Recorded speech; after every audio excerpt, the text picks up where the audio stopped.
Washington lawmakers and the Drug Enforcement Administration are facing tough questions following an explosive joint investigation by 60 Minutes and The Washington Post that says Congress helped disarm the D. Drug overdose deaths in the United States have more than doubled over the past decade.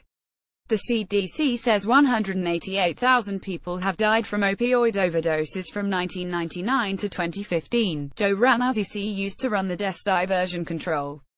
He told 60 Minutes correspondent Bill Whitaker that the opioid crisis was aided in part by Congress, lobbyists and the drug distribution industry. The D says it has taken actions against far fewer opioid distributors under a new law.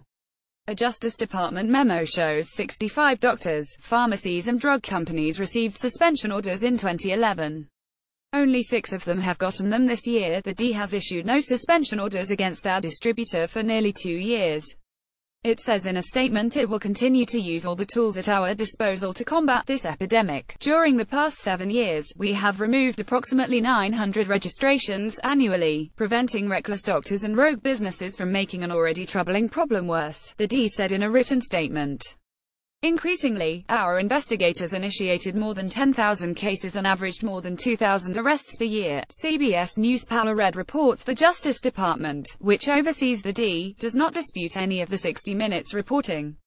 It says the drug crisis is a top priority for the Trump administration. One of the president's and the Attorney General's highest priorities is ending the devastating and unacceptable drug crisis in America that saw 64,000 deaths in 2016, many of them caused by opioids. E.N.D. Pryor, Principal Deputy Director of Public Affairs at the Justice Department, said in a written statement. From street dealers to corrupt doctors to the distributors that allow diversion of deadly pills, this administration is absolutely committed to reversing this disturbing and heartbreaking trend and will use every tool available to do so. But as the 60 Minutes report detailed, the DES efforts may have been undermined by the so-called revolving door culture in Washington. At least 46 investigators, attorneys and supervisors from the D, including 32 directly from the division that regulates the drug industry, have been hired by the pharmaceutical industry since the scrutiny on distributors began. Among them is Lyndon Barber, former Associate Chief Counsel at the D.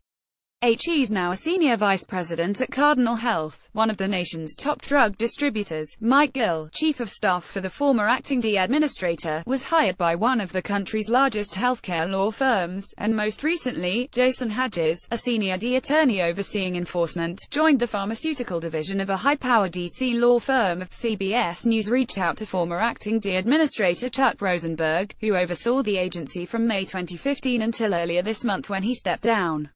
He said he has not seen the 60 Minutes story and does not intend to do so.